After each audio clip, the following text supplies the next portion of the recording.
Meus amigos, meus companheiros de estrada e de histórias, é sempre um prazer enorme ter vocês por aqui.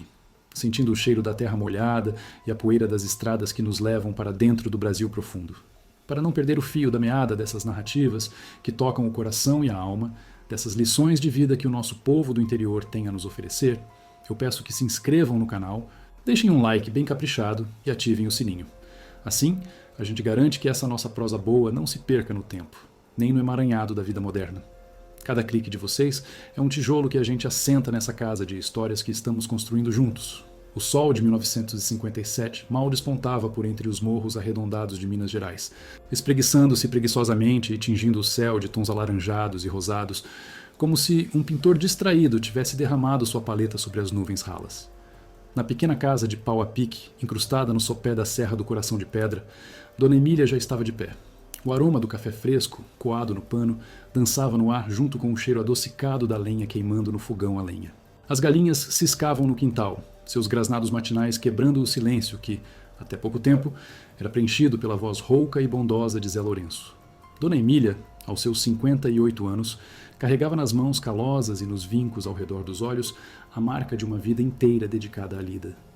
Seus cabelos grisalhos, presos num coque firme, emolduravam um rosto que, apesar do cansaço e da recente dor, mantinha uma dignidade inabalável, quase pétrea. Os ombros, antes fortes e eretos, curvavam-se um pouco mais agora, não pela idade, mas pelo peso invisível da viuvez e de uma solidão que a cada dia se entranhava mais fundo. A casa, modesta e singela, era seu refúgio, seu universo. As paredes de barro batido guardavam ecos de risos, de cantigas de ninar, de broncas carinhosas de Zé Lourenço. O chão de terra batida, varrido diariamente com o maior esmero, era testemunha de passos apressados de crianças que cresceram e voaram para longe, deixando apenas a saudade e as cartas esparsas. Cada móvel, cada utensílio, cada retalho de pano remendado contava uma história, um pedaço da sua vida entrelaçada à daquele homem bom que o chão da fazenda agora abraçava para sempre. Zé Lourenço, seu companheiro de mais de 40 anos, capataz da velha fazenda Coração de Pedra por gerações, tinha partido para o outro plano havia apenas 3 meses, levando consigo não só um pedaço do coração de Emília, mas também a única segurança que ela conhecera. A vida naquelas terras nunca fora fácil, mas a sombra protetora de Zé, seu trabalho incansável e a benevolência do velho coronel Eustáquio, o antigo dono da fazenda, garantiam um teto e o que comer. Mas Eustáquio também havia falecido, e a fazenda Coração de Pedra, um latifúndio que abraçava toda a região, fora vendida às pressas por seus herdeiros apressados em se livrar do fardo, para um forasteiro. O tal forasteiro era o Coronel Eurico. O nome, sussurrado de boca em boca na pequena vila e nos ranchos vizinhos, já trazia um calafrio. Era um homem cuja reputação o precedia como uma nuvem de tempestade. Vinha do sul de Minas, das terras de café, onde diziam que seu ferro era mais duro que a própria rocha. Chegou impondo novas regras, rompendo com as velhas tradições, e a primeira delas foi a de que tudo o que está na fazenda é da fazenda.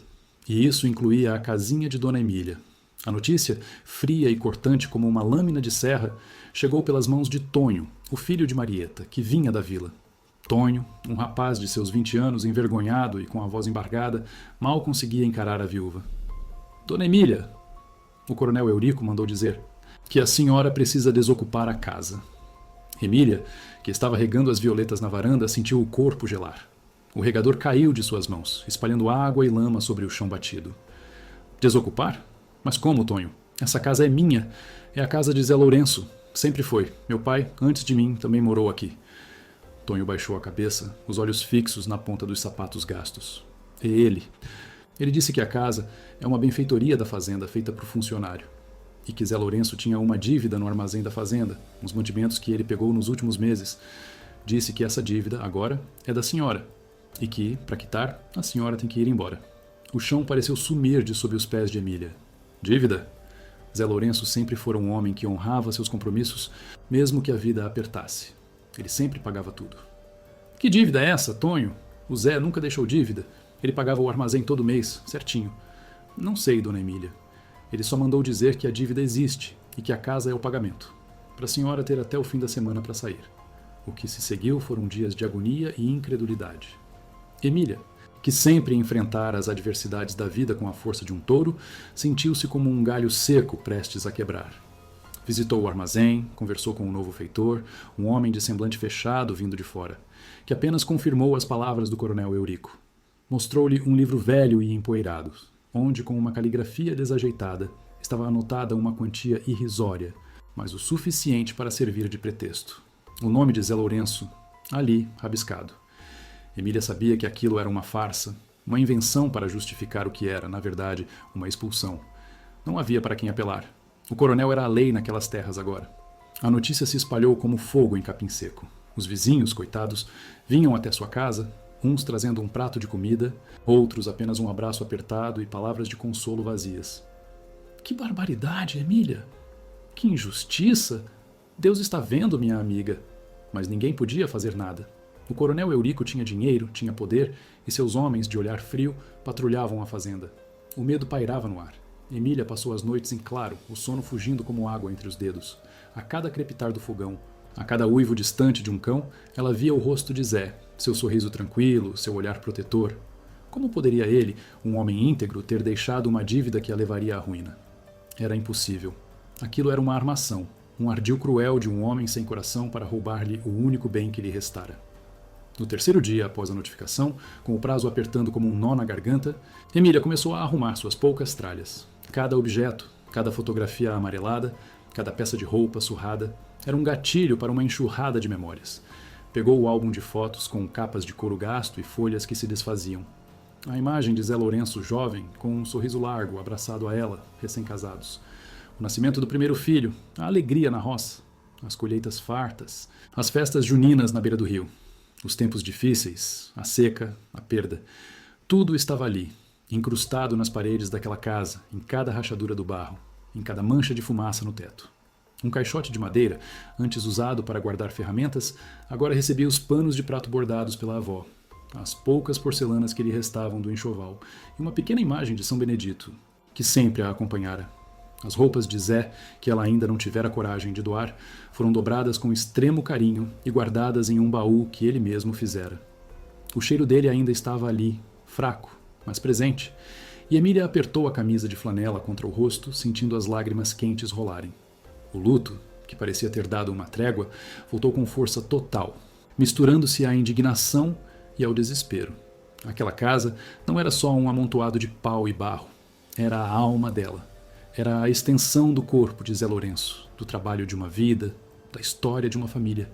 E agora seria arrancada dela, jogada à beira da estrada como um objeto sem valor. Para onde iria? Os filhos estavam longe, cada um com sua vida, seus desafios. Não queria ser um fardo.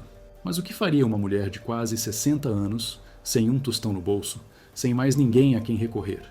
Sentou-se no chão, em meio aos poucos pertences já empacotados. O sol da tarde, antes tão acolhedor, entrava pela janela e parecia zombar de sua miséria. As galinhas do quintal cacarejavam, alheias à tragédia que se abatia sobre sua dona. Um vento fraco balançava as cortinas de chita desbotada, como um suspiro do próprio tempo. Lá fora, os morros se erguiam imponentes, silenciosos, guardiões de segredos antigos. Emília sentiu um aperto no peito, uma dor física que irradiava dos ombros para o estômago. Era a dor da injustiça, da impotência. As memórias inundaram-na. A primeira vez que Zé a trouxe para cá, ainda moça, recém-casados. Os planos, os sonhos simples de uma vida na roça. As dificuldades que eles superaram juntos, ombro a ombro. Zé Lourenço, um homem que falava pouco, mas que com os olhos dizia tudo. Seu riso fácil, apesar da vida dura. Sua mão forte na dela, um porto seguro. E agora? Só restava o vazio e a amarga certeza de que o mundo, sem ele, era um lugar cruel e desumano. Pegou a trouxa de roupas que seria sua bagagem principal, umas 2 mudas de roupa, os documentos do marido, a pequena bíblia que o pai dela lhe dera, olhou para a cama vazia, para o fogão que dali a pouco esfriaria pela última vez sob seu comando. Cada canto daquela casa parecia chorar com ela. A injustiça não era apenas um golpe no seu presente, mas uma mancha desrespeitosa no passado e uma morte para qualquer esperança de futuro. Enquanto a noite começava a se anunciar com tons arroxeados no horizonte, a viúva sentiu um cansaço avassalador. Não era o cansaço físico da lida, mas o da alma. Tinha lutado a vida inteira e agora, no fim, tudo estava sendo tirado dela. As lágrimas desciam sem controle, silenciosas, pesadas. "Onde é que a gente errou, meu Zé?" Ela murmurava para o vazio. Que pecado a gente cometeu para merecer isso? Mas a única resposta era o silêncio do campo, o zumbido distante de algum inseto noturno. "Meus amigos, De que cidade vocês estão assistindo a essa história? De que canto do nosso Brasil, ou mesmo do mundo, vocês estão acompanhando o sofrimento de Dona Emília? Compartilhem aqui nos comentários para a gente saber até onde a voz da nossa gente alcança. Naquela noite, Emília não conseguiu comer. Apenas um gole d'água, amargo, descendo pela garganta seca. Ela se encolheu num canto, sobre um saco de estopa que seria seu colchão improvisado na rua se o pior acontecesse.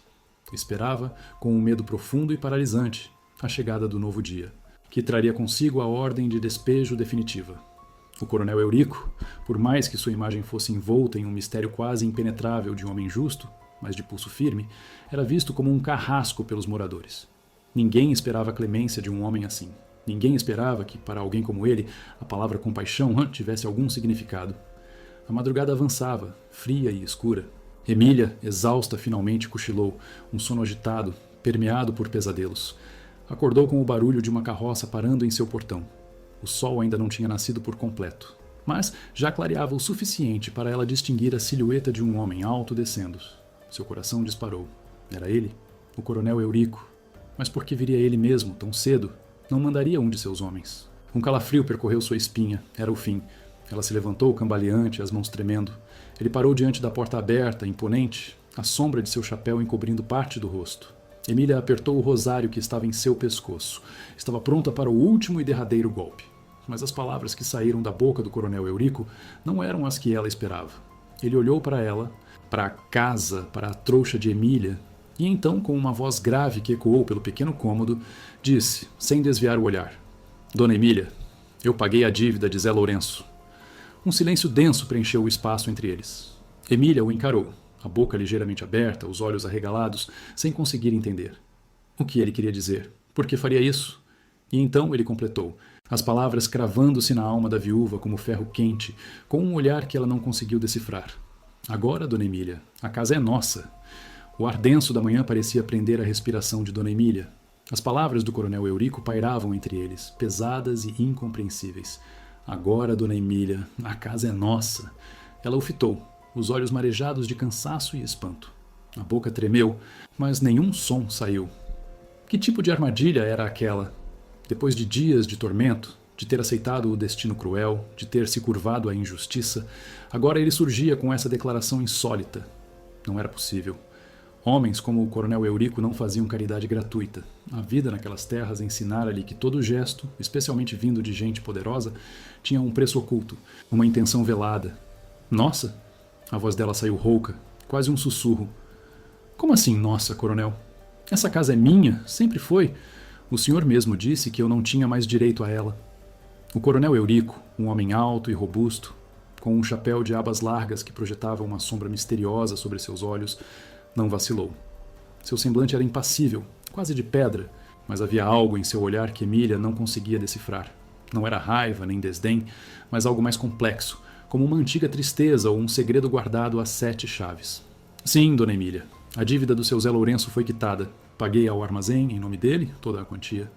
E como a casa era a garantia, agora ela pertence à Fazenda Coração de Pedra. E como eu sou o dono da Fazenda Coração de Pedra? Bem, a casa é nossa, minha e da fazenda. E a senhora, Dona Emília, poderá continuar morando nela, não como inquilina, não como uma favor, mas como a guardiã desta casa. Emília sentiu um turbilhão de emoções. Alívio? Sim, um alívio incontrolável por não ser jogada na rua. Mas, por baixo desse alívio, borbulhava uma indignação profunda. Guardiã? Era assim que ele pretendia mascarar a caridade, ou talvez a dominação? Ele a humilhara, a fizera arrumar as trouxas, chorar por seu destino, e agora se apresentava como um salvador, um benfeitor? Eu não preciso da sua caridade, coronel. Ela retrucou, encontrando a voz e a dignidade que pensou ter perdido.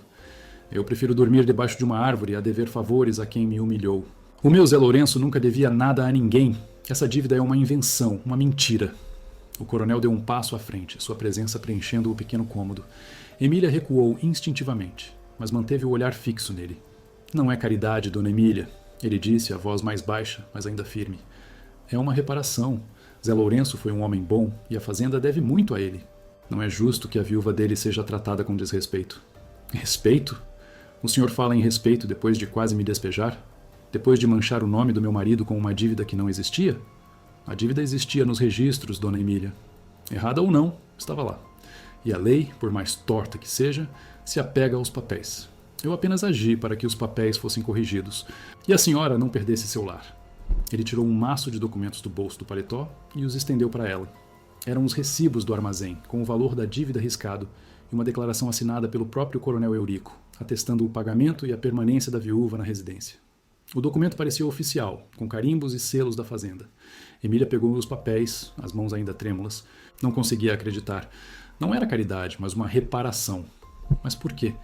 Que dívida a fazenda tinha com Zé Lourenço que justificasse tamanho gesto, vindo de um homem de fama tão implacável? O coronel Eurico notou o nó na garganta dela e o olhar perdido para os papéis.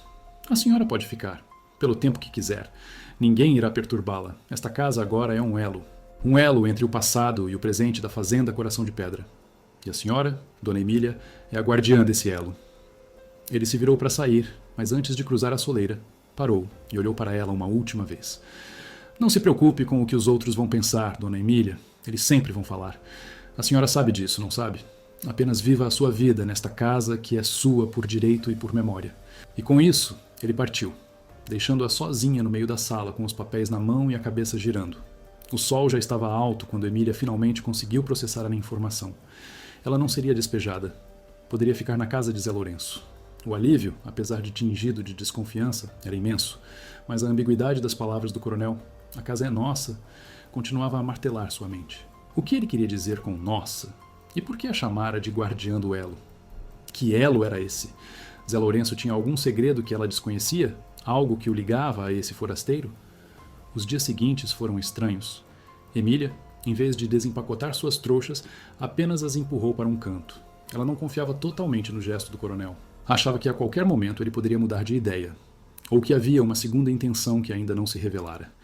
Ela continuava a viver numa espécie de limbo, presa entre a segurança aparente e a incerteza velada. O coronel Eurico começou a aparecer com uma frequência inesperada. Não eram visitas sociais, mas visitas de inspeção à fazenda que sempre acabavam com ele passando pela casa de Emília. Ele parava no portão, cumprimentava-a brevemente, perguntava sobre as plantações do pequeno quintal, sobre a saúde dela. No começo, Emília era arredia. Respondia com monossílabos, mantinha a distância, o semblante fechado. Ela o via como um homem que a humilhara, que quase a jogou na rua, e não como um benfeitor. Certa manhã, enquanto ela descascava abóboras para fazer um doce, o coronel surgiu de repente, apeando do cavalo na frente de sua casa. Ele não pediu licença, apenas se aproximou da varanda. Dona Emília, a senhora faz um doce de abóbora sem igual, minha afinada mãe dizia. Emília ergueu os olhos, surpresa. Minha mãe? O senhor a conheceu? A voz dela soou mais suave do que pretendia. Oh, não, Dona Emília, mas a fama do seu doce e da sua mãe antes de você sempre chegou longe, Zé Lourenço comentava. A menção a Zé Lourenço a desarmou um pouco. Zé era um bom sujeito. Sentia falta das coisas simples. Sim, ele sentia, o coronel concordou, um leve aceno de cabeça. Zé Lourenço era a memória viva desta fazenda. E a senhora é a guardiã dessa memória, como eu disse. Ele não se demorava muito, mas essas pequenas conversas, tão superficiais, começaram a quebrar o gelo. Emília notou que ele não a olhava com pena, nem com autoridade opressora, mas com uma espécie de respeito contido. Era desconcertante. Ela estava acostumada a lidar com a franqueza dos homens do campo. A postura do coronel, tão enigmática, a deixava desassossegada. Mas se a aproximação entre Emília e o coronel Eurico era lenta e cheia de reservas, a reação da comunidade não demorou a se manifestar. As notícias correm mais rápido que cavalo em campo aberto no interior. A viúva que seria despejada e que por um milagre continuava em sua casa, agora sob a proteção do coronel Eurico.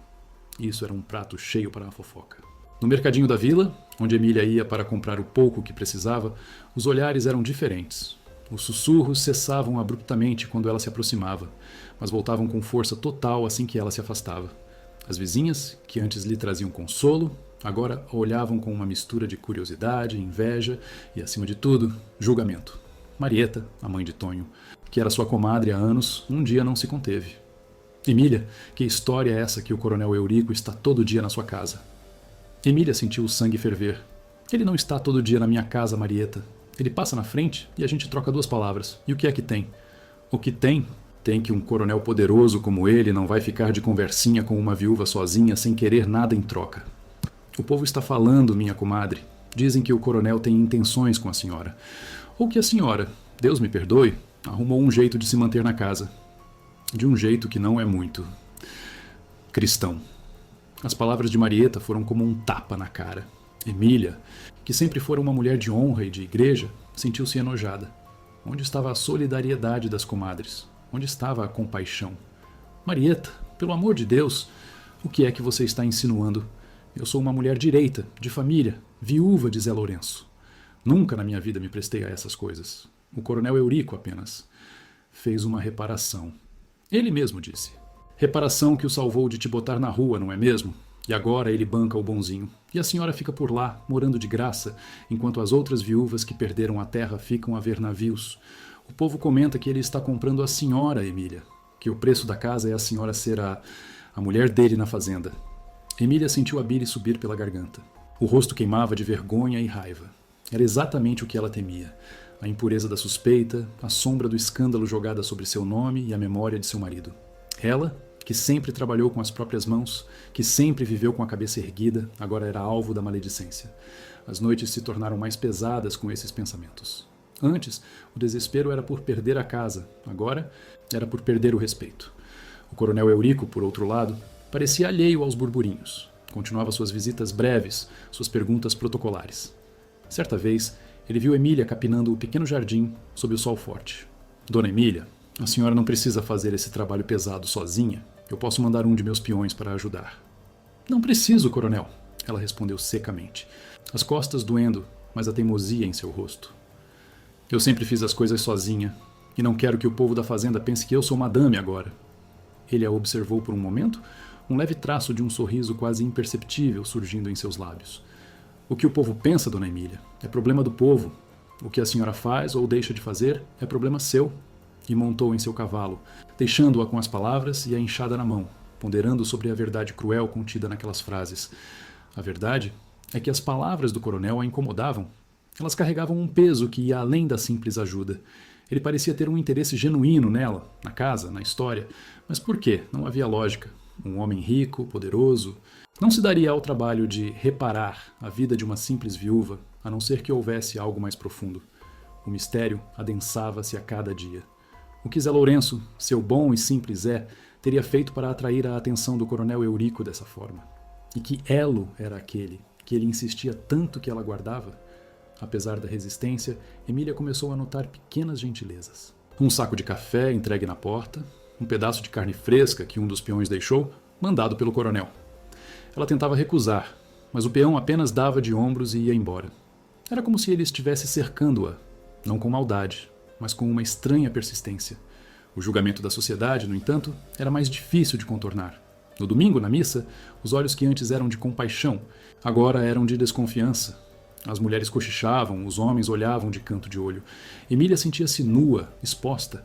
A vergonha era um fardo pesado. Ela, uma viúva respeitada, agora parecia ter se tornado a mulher do coronel, ou a favorecida. Uma tarde, sentada na varanda, Emília olhava para a serra, onde o sol começava a se pôr, pintando o céu de um vermelho intenso. A casa, antes seu porto seguro, agora parecia um campo de batalha interno. Ela queria sua vida de volta, a simplicidade de antes, a certeza de quem era. Mas tudo tinha mudado. O coronel Eurico, com seu gesto ambíguo, tinha plantado uma semente de mistério e incerteza que a perturbava profundamente. O que a faria ficar? Não era apenas a segurança de um teto, mas a crescente e perturbadora curiosidade sobre os motivos daquele homem. Algo em seu olhar, em suas palavras, em sua insistência, sugeria uma história não contada, um segredo que talvez só ela, a guardiã da casa, pudesse desvendar. A vida simples do campo que Emília conhecia estava prestes a se complicar muito mais do que ela jamais poderia imaginar. E o coronel Eurico, o forasteiro implacável, era a chave para tudo isso. Ela sentia que, para honrar Zé Lourenço e a si mesma, ela precisava descobrir a verdade por trás do nossa. A rotina na roça, para Dona Emília, era uma dança antiga, um balé de movimentos repetitivos e essenciais ditados pelo sol e pela terra. Acordava antes do galo cantar, quando o azul escuro do céu ainda prometia o dia, mas não o entregava por completo. O cheiro de café coado no pano, forte e acolhedor, era o primeiro convite para a vida. A lenha crepitava no fogão, as brasas dançavam no fogareiro e o cheiro da fumaça se misturava ao orvalho da manhã. Ela cuidava do pequeno terreiro, varrendo as folhas secas, alimentando as poucas galinhas que ainda tinha, colhendo os ovos mornos no ninho. O pão de milho, assado no forno a lenha. Era macio por dentro e crocante por fora. Uma pequena bênção diária. A vida era um ciclo de plantar e colher, de cuidar e zelar. Ela capinava sua horta, onde brotavam couve, alface e temperos. Colhia as frutas do pequeno pomar, mangas maduras que caíam pesadas dos galhos, laranjas doces. Seus dias eram preenchidos pelo labor, um ritmo que a mantinha sã e forte, apesar da dor e da incerteza. O trabalho era a sua oração, a sua meditação, o seu refúgio. Mas, agora, essa rotina era pontilhada pelas aparições do coronel Eurico. Ele não vinha todos os dias, mas sua presença se fazia sentir de maneiras sutis. Às vezes, era um peão que passava e deixava uma pequena garrafa de leite fresco ou um cacho de bananas colhidas na fazenda. Outras vezes, o coronel a observava de longe, montado em seu cavalo, enquanto ela lidava com a horta. Não havia palavras, apenas um aceno de cabeça, um olhar que Emília não conseguia decifrar. Era um olhar que parecia carregar um peso, uma história não dita. Esses pequenos gestos, inicialmente vistos com desconfiança por Emília, começaram a se assentar em sua alma como pequenas gotas de chuva em terra seca. Ela ainda não confiava plenamente, mas a rigidez de seu coração, antes tão fechada, começava a ceder, milímetro a milímetro. Ele nunca pedia nada em troca, nunca a abordava de forma inadequada. As conversas, quando aconteciam, eram sobre a terra, o tempo, as chuvas. Ele mostrava um conhecimento profundo do campo, das necessidades da fazenda, e falava com um respeito genuíno pela natureza, algo que Emília, uma mulher da terra, apreciava profundamente. Um dia, uma tempestade forte desabou sobre a região. O vento uivava, a chuva batia nas telhas de barro com uma fúria ensurdecedora. Relâmpagos rasgavam o céu, iluminando a noite com flashes azuis e brancos. Emília estava sozinha, encolhida em sua cama, o medo apertando o peito. A casa, por mais que fosse seu lar, parecia pequena e frágil diante da força da natureza. No meio da madrugada, um raio caiu perto da casa, e um galho seco de uma árvore antiga desabou sobre o telhado, abrindo uma fresta e derrubando algumas telhas. A água começou a pingar incessantemente sobre a cama. Emília, em pânico, tentou conter a goteira com um balde, mas o estrago era grande. Mal o sol nasceu, tingindo o céu de um amarelo pálido, o coronel Eurico estava no portão. Ele não precisou de explicações. Viu as telhas quebradas, o galho partido. Dona Emília, a senhora está bem? Perguntou, a voz demonstrando uma preocupação incomum. Estou, coronel, mas a casa... Não se preocupe, vou mandar uns homens para consertar o telhado. Hoje mesmo. E assim o fez. Em poucas horas, 3 peões de sua confiança estavam no telhado, trabalhando com esmero, trocando as telhas e removendo o galho. Emília os observava, sentada na varanda, e sentia um calor estranho no peito. Era gratidão, misturada com aquela persistente curiosidade. Por que ele se importava? A fofoca, no entanto, não parava de crescer, como uma erva daninha que se alastrava pela comunidade. Na missa de domingo, na feira da vila, nas rodas de terço, o nome de Dona Emília e do coronel Eurico eram sempre sussurrados. Você viu como o coronel é zeloso com a casa dela? Dizem que ele já arrumou o telhado, de graça. Que estranho, não é? Um homem tão duro de repente, tão solícito com uma viúva. Ah, minha filha, em boca fechada não entra mosca. Mas se o coronel faz tudo isso, é porque alguma coisa ele quer. A insinuação mais comum e maliciosa será de que Emília havia se tornado a mulher do coronel. A ideia era ultrajante, mas as pessoas pareciam se deliciar com o escândalo. Emília sentia-se cada vez mais isolada. As antigas comadres, que antes eram seu porto seguro, agora a olhavam com desconfiança e julgamento. Marieta, sua comadre de longa data, agora mal a cumprimentava. Um dia, Emília tentou se aproximar dela na igreja. Marieta, por que a senhora está me tratando assim? Eu sou a mesma Emília de sempre. Marieta, o rosto endurecido, respondeu em voz baixa, para que ninguém mais ouvisse, mas com um tom cortante. Não, Emília, a senhora não é a mesma. Antes a senhora era a viúva honesta do Zé Lourenço. Agora a senhora é a protegida do coronel. E o povo não gosta de quem se vende por um teto. Emília sentiu um nó na garganta. Eu não me vendi, Marieta. Eu sou uma mulher de respeito. E o coronel Eurico só fez justiça. Justiça? Marieta riu, um riso amargo. Desde quando um coronel rico faz justiça por uma pobre viúva sem querer nada em troca? Pense bem, comadre. E pense no que o Zé Lourenço pensaria. As últimas palavras de Marieta se atingiram como uma pedrada. O que Zé Lourenço pensaria? A memória de seu marido, a quem ela tanto amava e respeitava, agora era arrastada para o pântano da fofoca. A dor da perda, que parecia ter diminuído, voltou com força, misturada com uma vergonha que não lhe pertencia. Emília se afastou da igreja, sentindo-se mais sozinha do que nunca. Ela se viu evitando a vila, fazendo suas compras nos horários de menor movimento, ou pedindo a um dos peões da fazenda para trazer o que precisava. A solidão, que antes era uma companhia triste, agora se transformava em um fardo pesado, carregado pelo peso do julgamento alheio. Enquanto isso, a aproximação com o coronel Eurico, por mais estranha que fosse, continuava. Ele não falava muito, mas suas ações falavam por si. Um dia, ele apareceu com um saco de sementes de feijão de qualidade superior. Para a horta da senhora, dona Emília. A terra aqui é boa, vai render uma bela colheita. Emília aceitou, ainda com um pé atrás, mas com um leve sorriso. Obrigada, coronel. Não precisava. Precisa sim. A terra precisa ser cuidada. E quem a cuida merece as melhores sementes. Outro dia, ele a encontrou sentada na varanda, costurando um remendo. Ele parou, olhou para as mãos dela. Zé Lourenço me contava que a senhora era a melhor costureira da região. Seus remendos duravam mais que a roupa nova. Emília sorriu, desta vez um sorriso genuíno, tingido de nostalgia. Zé Lourenço era um exagerado, mas gostava das minhas mãos, sim. O coronel assentiu, um olhar distante nos olhos. E ele era um homem de muito valor. Um homem que entendia a terra, as pessoas, um homem raro. As conversas, antes protocolar, começaram a tocar em Zé Lourenço. O coronel parecia ter uma profunda admiração pelo marido de Emília, e cada vez que falava dele, Emília sentia um nó se desfazer em seu peito. Ele não falava como um patrão, mas como alguém que realmente conhecera e respeitara Zé Lourenço. E isso, de alguma forma, confortava Emília e a deixava ainda mais intrigada. Uma tarde, a chuva fina começou a cair, uma garoa persistente que molhava a terra e trazia o cheiro de mato fresco. Emília estava sentada na varanda, observando as gotas d'água escorrendo pelo telhado. O coronel Eurico apareceu, montado em seu cavalo, e parou sob o beiral. Chuva boa para a roça, não é, dona Emília? Sim, coronel. A terra estava sedenta. A terra sempre precisa de cuidado, de água, de carinho, como as pessoas. Ele desceu do cavalo e ficou ali, em pé, observando a chuva. Emília percebeu que ele parecia relaxar na presença dela, como se estivesse em um lugar seguro. Dona Emília, Zé Lourenço foi mais que um capataz para meu pai. Ele foi um amigo. As palavras o pegaram de surpresa.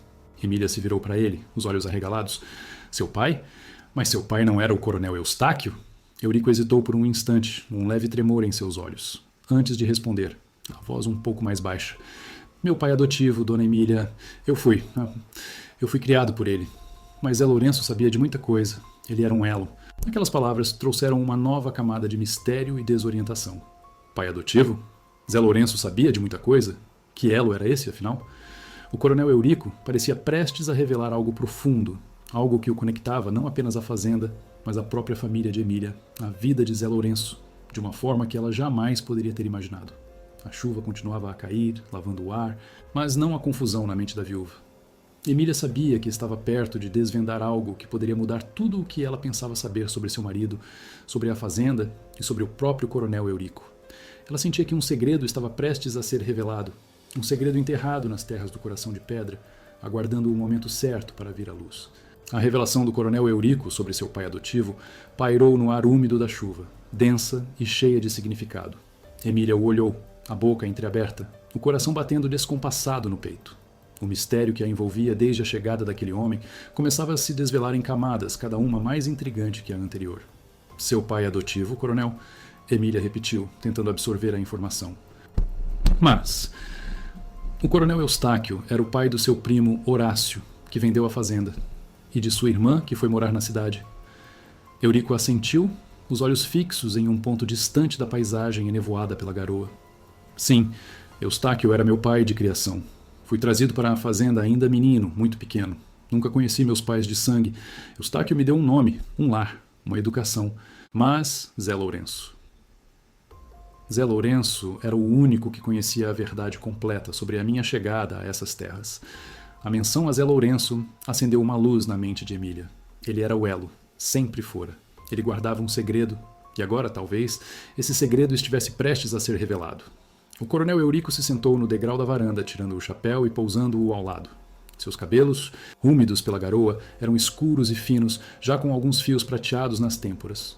Ele parecia mais vulnerável, menos o homem de pedra que ela conhecera. Zé Lourenço, dona Emília, Foi a primeira pessoa que me segurou no colo quando cheguei aqui. Ele e sua mãe. Eu era um bebê. Minha mãe. Minha mãe era uma moça da região, de uma família humilde que trabalhava nas terras vizinhas. Ela faleceu logo após meu nascimento. Meu pai. Meu pai era um homem casado, de uma família importante, um escândalo na época. Para evitar a desgraça, fui entregue ao coronel Eustáquio, que não tinha filhos homens e me criou como seu. Zé Lourenço e a minha mãe de sangue eram muito amigos. Ele prometeu a ela que nunca me deixaria sozinho, que me protegeria. E foi o que ele fez a vida inteira. As palavras do coronel Eurico caíram sobre Emília como a chuva fina, mas com o peso de pedras. Zé Lourenço, seu bom e honesto Zé, guardava um segredo tão profundo e delicado. Um segredo que o ligava ao coronel Eurico de uma forma tão íntima. Então, Zé Lourenço sabia de tudo? Da sua mãe? Do seu pai? Emília mal conseguia formular as perguntas. Sabia. Ele era o guardião dessa história. E, de certa forma, dessa casa também. Porque foi aqui, dona Emília, nesta sua casa, que minha mãe biológica me deu à luz, com a ajuda de sua mãe. Foi aqui que Zé Lourenço prometeu protegê-la e depois me proteger. Esta casa é o berço do meu passado, o lugar onde tudo começou. Por isso, quando soube que a senhora poderia perder esta casa, que é a guardiã dessa memória, eu não pude permitir. Não seria justo com Zé Lourenço, nem com a memória da minha mãe. Emília sentiu um calor inundar seu peito, uma mistura de espanto e uma profunda, inegável emoção.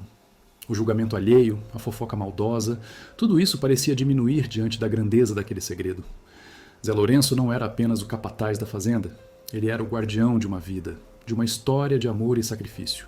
E o coronel Eurico, o homem que ela vira como seu carrasco, era, na verdade, alguém intimamente ligado ao seu próprio passado, ao passado daquela casa e ao coração de seu Zé. Meu Zé, ela murmurou, as lágrimas brotando nos olhos. Ele nunca me contou. Ele prometeu o segredo à minha mãe, dona Emília, e ele era um homem de palavra, mas ele confiava na senhora, sei disso. Ele sabia que, um dia, talvez, essa história teria que ser contada. E ele sabia que esta casa, o lar que ele construiu com a senhora, seria o lugar certo para isso. Naquele momento, enquanto a chuva continuava a cair suavemente e o cheiro da terra molhada se elevava, um laço invisível se formou entre dona Emília e o coronel Eurico. Não era um laço de amor romântico, nem de patrão e empregada, mas um laço de cumplicidade, de um segredo compartilhado, de uma história que os unia de uma forma inesperada e profunda. Emília viu no coronel Eurico não mais o forasteiro implacável, mas um homem em busca de suas raízes, de sua própria verdade, e que, no processo, acabara por proteger a ela e a memória de Zé Lourenço. Se você está gostando dessa história que nos leva para dentro das entranhas do nosso Brasil, para os segredos guardados às 7 chaves e para a força da alma feminina, deixe seu like aqui embaixo. Sua interação ajuda a levar essa narrativa para mais pessoas que, como nós, valorizam a vida no campo e as emoções que só a nossa gente tem para contar. O silêncio que se seguiu foi preenchido apenas pelo som da chuva e pelos pensamentos que turbilhavam na mente de Emília. Ela imaginou o coronel Eurico como um bebê, trazido para aquela mesma casa, entregue aos cuidados de sua mãe e de Zé Lourenço. A casa, mais do que paredes de barro, era um berço de segredos, um templo de memórias. Ela sentiu uma nova responsabilidade, não apenas por suas próprias lembranças, mas pela história daquele homem, pela verdade que Zé Lourenço guardara. Você conseguiria viver nessa época, meus amigos? Conseguiria carregar o peso de um segredo assim, de um julgamento cruel da sociedade, tudo para proteger uma vida? A vida no interior, naqueles tempos, era dura, mas as pessoas eram forjadas a ferro e fogo, com princípios e valores que, muitas vezes, parecem ter se perdido. Os dias que se seguiram à revelação foram de uma paz estranha e renovada para Emília. O peso do julgamento alheio ainda as incomodava, mas a verdade compartilhada com Eurico dava-lhe uma nova força. Ela continuou com sua rotina, mas agora com um novo propósito. Os pequenos gestos do coronel, antes vistos com desconfiança, eram agora compreendidos como manifestações de um homem que buscava um elo com seu passado. Ele, por sua vez, continuou a visitá-la, mas as conversas eram mais profundas, tocando na história da fazenda, nos tempos do coronel Eustáquio e nas lembranças de Zé Lourenço. Emília lhe contava histórias da infância do marido, dos seus sonhos, da sua paixão pela terra. Eurico ouvia com atenção, como quem busca preencher um vazio em sua própria história. Essa aproximação, baseada na verdade e no respeito mútuo, não passou despercebida. Não apenas pela fofoca da vila, que se intensificava a cada dia, mas por olhos mais atentos e perigosos. Horácio, o primo de Eurico e filho biológico do coronel Eustáquio, que havia vendido a fazenda às pressas e que vivia na cidade grande, sempre fora um homem ambicioso e invejoso. Ele vira a venda da fazenda Coração de Pedra como uma oportunidade de se livrar de um fardo e de embolsar uma fortuna. Mas a notícia do milagre de Dona Emília, da casa que não fora tomada, e, principalmente, dos estranhos laços entre Eurico e a viúva, começou a chegar aos seus ouvidos na cidade. Rumores de que Eurico estava gastando demais com a fazenda, que estava reparando coisas desnecessárias e que havia um acordo misterioso com a velha viúva. Horácio não era homem de deixar pontas soltas.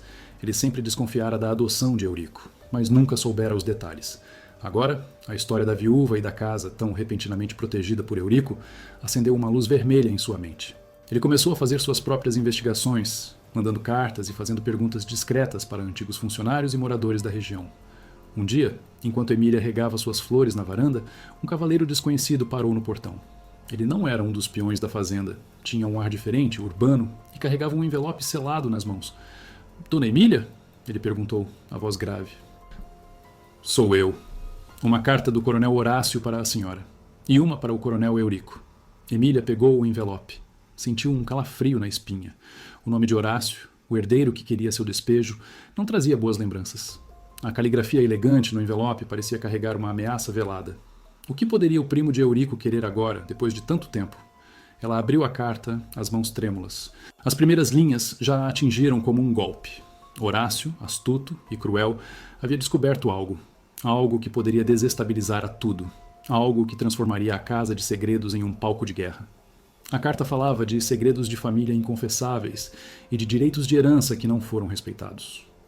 O coronel Horácio estava se aproximando, e com ele, a ameaça de que tudo fosse desmoronar. O mundo de Emília, que acabara de encontrar alguma paz, estava prestes a ser virado de cabeça para baixo. E a casa, antes seu refúgio, podia se tornar o centro de uma tempestade devastadora. O ar na sala do conselho era pesado, denso com a umidade de uma chuva recente e o cheiro metálico de uma tensão insuportável. Gabriel sentiu o suor frio escorrer pelas costas, molhando a camisa que parecia encolher a cada segundo. À sua frente, a tela projetava as imagens granuladas do que era para ser o auge de sua carreira. O Projeto Éden. Mas, em vez de mostrar a grandiosidade de arranha-céus futuristas e parques suspensos, exibia rachaduras. Fissuras profundas, inegáveis, percorrendo as estruturas de concreto reforçado, as fundações que ele havia jurado serem inabaláveis. Ao lado, em uma janela menor, o rosto gélido de Mendes sorria, um sorriso que não alcançava os olhos de Tubarão, mas que se espalhava em cada prega daquele terno caro. "Uma falha sistêmica, Gabriel." A voz do CEO, Arthur Vilar, ressoou pela sala mais decepcionada do que irritada, o que era infinitamente pior.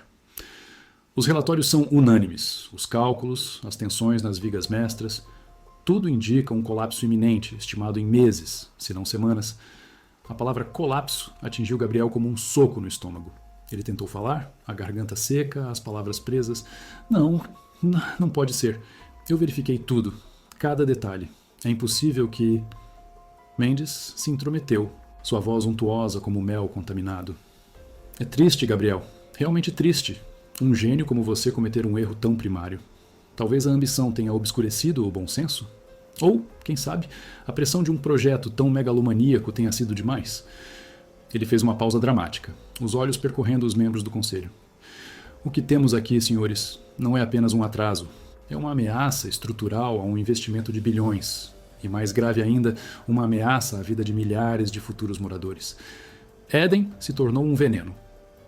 O silêncio que se seguiu foi o mais ensurdecedor que Gabriel já havia experimentado.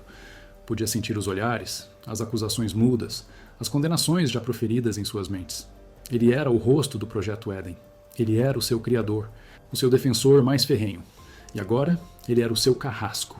A sensação de que o chão sob seus pés estava desabando era quase literal. Ele via sua vida inteira desmoronar como as fundações virtuais na tela. Vilar suspirou, um gesto que parecia carregar o peso de 1000 decepções. Gabriel, com profunda lamentação, o conselho votou. Seu contrato como arquiteto-chefe do Projeto Éden está rescindido, com efeito imediato. Todas as suas licenças de acesso serão revogadas. Seu escritório, seus documentos, tudo será inspecionado e lacrado em conformidade com o protocolo. Você terá 30 minutos para recolher seus pertences pessoais de seu escritório, acompanhado por segurança.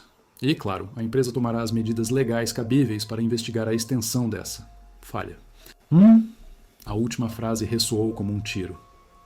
Medidas legais. Não era apenas sua carreira, era sua reputação, sua liberdade. O choque paralisou-o por um instante. Ele olhou para Vilar, para Mendes, para os outros rostos impassíveis. Um vazio se abriu em seu peito, sugando todo o oxigênio. As rachaduras na tela agora pareciam se estender para dentro dele, rasgando cada fibra de sua autoconfiança. Ele estava sendo expulso não apenas de um projeto, mas de sua própria identidade. Levantou-se mecanicamente, as pernas bambas. O segurança, um homem corpulento de rosto sério, já estava ao seu lado. A caminhada pelo corredor principal da Zenith Corporation, onde antes era saudado com respeito e admiração, agora era uma via crucis. Os sussurros, os olhares de pena ou desprezo que ele conseguia captar de canto de olho, perfuravam-no. Cada passo era um esforço monumental, cada respiração uma agonia. Ele sentia as paredes daquele prédio que antes considerava sua segunda casa, agora se fechando sobre ele, sufocando-o. No seu escritório, o cheiro de café frio e papel impresso era o mesmo, mas a atmosfera havia mudado. Parecia que o ar-condicionado estava ligado no máximo, e um frio cortante o envolveu. Sua mesa, antes um centro de criatividade e planejamento, agora parecia um altar abandonado. O segurança o observava enquanto ele, com as mãos trêmulas, pegava alguns livros, uma caneta de estimação e a foto emoldurada de seus pais. Era tudo. O resto, os projetos, os modelos, as maquetes que contavam a história de anos de trabalho, seriam lacrados, confiscados, perdidos. Acabou, murmurou, as palavras quase inaudíveis, a voz embargada. O segurança não respondeu, apenas fez um gesto em direção à porta. Lá fora, no elevador, Gabriel sentiu o peso do mundo desabar sobre seus ombros. Ao sair do prédio, a chuva recomeçara, torrencial, lavando as ruas cinzentas de São Paulo. Mas a tempestade que se formava dentro dele era infinitamente mais violenta. As manchetes já o assombravam. Arquitetura falha do Éden. Gabriel, o homem que destruiu um sonho. Seu nome, que ele tanto se orgulhava, seria agora sinônimo de fracasso, de irresponsabilidade, talvez até de fraude. Seu telefone tocou no bolso, vibrando insistentemente. Era o banco. Gabriel ignorou. Depois, sua esposa, Ana. Ele hesitou, o dedo sobre a tela, mas não conseguiu atender. Como ele poderia explicar isso a ela? As parcelas do apartamento, a faculdade da filha, que começaria no ano seguinte, os sonhos de um futuro tranquilo que haviam construído juntos. Tudo aquilo estava agora sobre um precipício, ameaçando cair no abismo junto com ele. A Zenith era mais do que um emprego. Era a base de sua vida, o pilar de sua existência financeira e social. Ele caminhou sem rumo pelas ruas molhadas, a jaqueta pesada ensopando, os cabelos grudados na testa. A chuva parecia ecoar as lágrimas que ele se recusava a derramar em público. Cada carro que passava, cada pessoa que o olhava, parecia um juiz em sua própria corte particular. A cidade que ele tanto sonhou em moldar agora o cuspia para fora. Em casa, o silêncio era opressor. Ana ainda não havia chegado do trabalho. A casa, antes um refúgio, agora parecia fria e vazia, um testemunho mudo de uma vida que ele estava prestes a perder. Sentou-se no sofá, as mãos cobrindo o rosto. O nó em seu estômago se apertou e uma dor aguda perfurou seu peito. Ele havia perdido tudo. Seu trabalho, sua reputação, sua segurança financeira. E a humilhação pública era apenas o começo. A imagem de Mendes sorrindo, das rachaduras na tela, dos olhares de condenação, se repetia infinitamente em sua mente. Ele estava no olho de um furacão que ele mesmo, de alguma forma, havia criado. E não havia onde se esconder. O que restava? Apenas o eco de uma catástrofe pessoal e a certeza de que a tempestade estava apenas começando. Ele se sentia como as fundações do Projeto Éden, rachado, instável, prestes a ruir de vez. A noite engoliu Gabriel, a escuridão da casa refletindo o vazio em sua alma. Horas se passaram, talvez dias, num limbo de culpa e desespero. O celular continuava a vibrar com chamadas ignoradas, mensagens sem resposta. Ele não conseguia se mexer, os olhos fixos num ponto morto na parede, revivendo cada olhar de condenação, cada palavra de Mendes, a imagem das rachaduras fantasmas dançando diante dele. Mas, no fundo do poço de sua autodestruição, um pequeno farol cintilou. Uma pequena, mas insistente anomalia. Ele havia revisado aqueles cálculos. Ele havia verificado cada camada, cada simulação. Seu sistema de verificação tripla. Seu legado de paranoia profissional, como ele costumava brincar. Não era um erro primário, ele sabia. Não podia ser. Mendes havia falado em falha sistêmica, em cálculos errados, mas Gabriel lembrava-se da precisão quase obsessiva com que validava os dados sísmicos. A carga dos materiais, as tensões nas vigas mestras.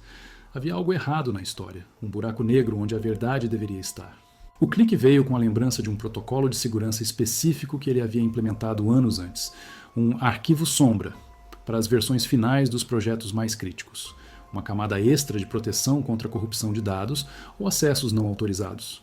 Era um sistema tão obscuro que apenas ele e a mente por trás da criação do sistema de segurança original da Zenith, um antigo colega já aposentado, tinham total conhecimento.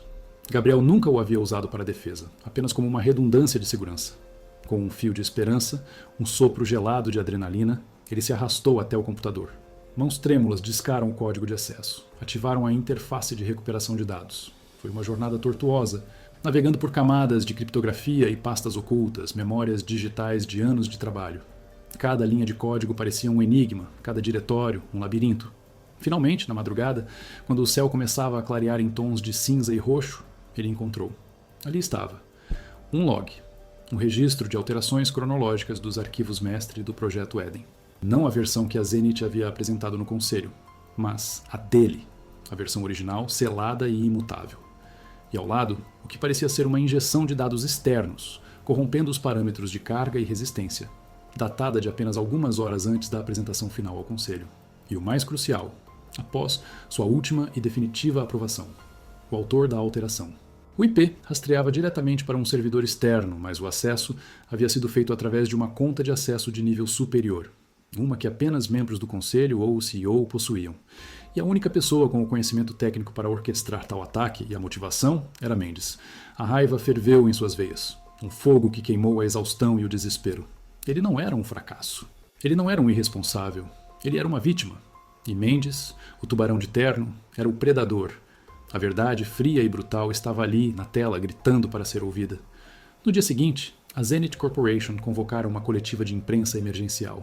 Mendes, com sua habitual arrogância, estava no pódio, ao lado de um Vilar visivelmente abatido. Ele falava sobre a coragem da Zenith em admitir falhas e sobre a necessidade de medidas drásticas para proteger os investidores. Ele estava no auge de sua farsa, preparando o terreno para se apresentar como o salvador. Gabriel, com os olhos vermelhos e a determinação implacável, forçou a entrada, empurrando os seguranças que tentavam detê-lo. Parem com essa farsa! Sua voz, embora rouca, ecoou pelo auditório, silenciando a fala de Mendes. Mendes o encarou, a máscara de simpatia caindo por um instante para revelar uma fúria contida. Segurança! Tirem-no daqui! Este homem não tem autorização. Eu tenho a verdade. Gabriel avançou, o notebook em suas mãos. A falha não foi minha. A falha foi sua, Mendes. Você sabotou o Projeto Eden. Os jornalistas, famintos por escândalo, ligaram suas câmeras e gravadores. Vilar, pálido, fez um sinal para que os seguranças parassem, a curiosidade sobrepondo-se à ordem. Gabriel projetou o log de alterações na tela gigante atrás de Mendes. Isso é um registro de acesso não autorizado. Uma injeção de dados falsos que comprometeram a integridade estrutural do Eden, inserida após minha validação final. O IP pode ser externo, mas o acesso foi feito através de uma conta de nível sênior, uma que apenas você, Mendes, teria o conhecimento e a permissão para manipular dessa forma. As palavras ecoaram, pesadas com a prova irrefutável. Mendes tentou gaguejar uma negação, mas seu rosto estava branco como papel. Isso é uma invenção, uma tentativa desesperada de um homem em desgraça. É a verdade. Gabriel gritou, apontando para as linhas de código que mostravam a alteração maliciosa. Você queria me destruir, Mendes. Queria roubar meu projeto e minha reputação para se alçar ao poder. Você colocou em risco bilhões, e mais importante, a vida de milhares de pessoas por sua ambição doentia. Vilar, que observava a tela, analisou os dados. Ele não era um técnico, mas a clareza do log e a interface do sistema sombra eram inegáveis. A raiva acendeu em seus olhos. Mendes, o que é isso? O auditório explodiu em murmúrios e flashes. Jornalistas se amontoavam, o clamor da verdade finalmente se libertando. A justiça, ainda que tardia, estava se manifestando. Mendes, percebendo que sua farsa havia desmoronado, tentou fugir, mas foi interceptado por seguranças. A polícia, já presente na coletiva por protocolo, agiu rapidamente. A tempestade, para Gabriel, estava começando a se dissipar. A verdade havia sido gritada, sua inocência provada, seu nome limpo. Mas enquanto ele observava Mendes ser levado algemado, a sensação de alívio era estranhamente oca. O Eden ainda estava comprometido. sua carreira, sua vida, embora vindicadas, não seriam as mesmas. A crise havia passado, a justiça humana, por uma vez, havia prevalecido. Mas e agora? Como reconstruir não apenas o Éden, mas a própria essência de sua existência? O amanhã era uma tela em branco, preenchida por perguntas sem respostas. Justiça por Gabriel. Um ano havia se passado desde a coletiva de imprensa que virou sua vida de cabeça para baixo e a recolocou no eixo.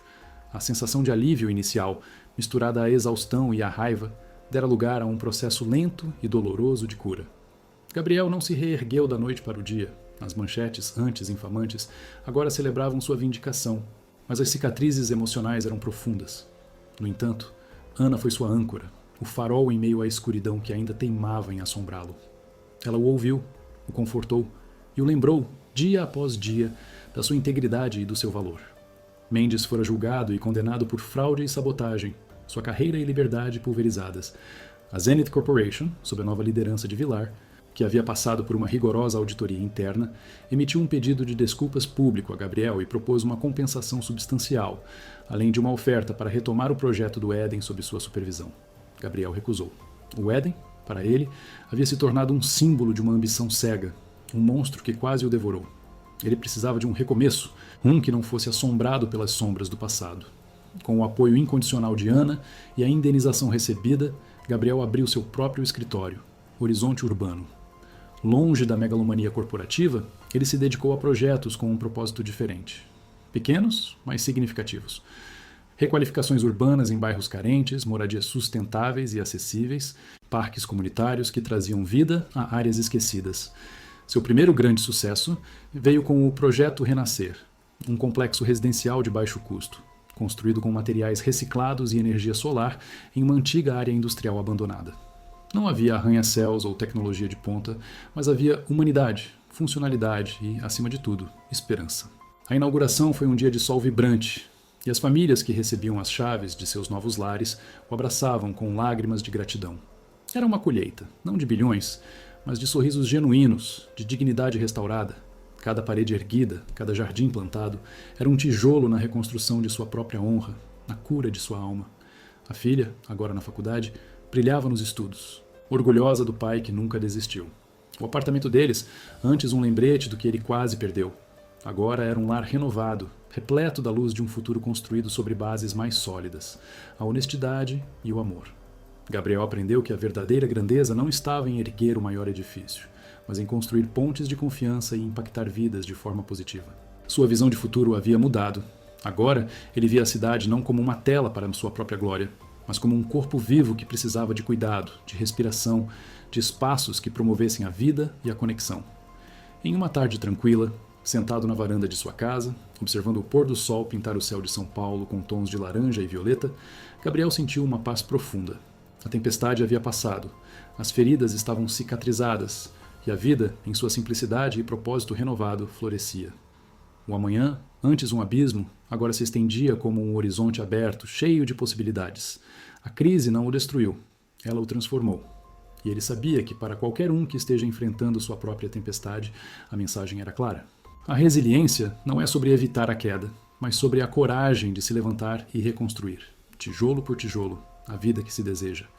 Se você chegou até aqui e se emocionou com a jornada de Gabriel, deixe seu like, inscreva-se no canal, para não perder as próximas histórias e compartilhe este vídeo com amigos que precisam de uma mensagem de esperança. Lembre-se, mesmo nas maiores tempestades, a verdade sempre encontra seu caminho. E a fé, na sua capacidade de reconstrução, é a fundação para qualquer novo começo. Obrigado por acompanhar esta história. A vida, afinal, é a maior das construções.